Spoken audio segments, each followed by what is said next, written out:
Když už tedy bezpečně víte, kde jsou na trhu peníze a víte taky, kdo o nich rozhoduje, je potřeba zodpovědět ještě jednu otázku. Co mu máme říct, aby změnil svoje preference a začal nakupovat váš produkt nebo službu?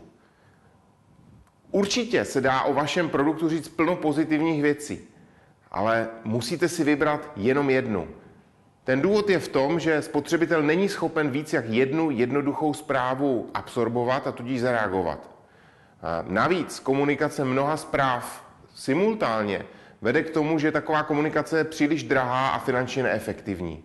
Jak ale najít tu jednu jedinou zprávu ze všech možných? Profit Booster vymyslel způsob, jak ji identifikovat, a já vám ten způsob strašně rád ukážu a přidám k tomu i příklady z praxe, kde je vidět, jak naše zprávy pohly trhem.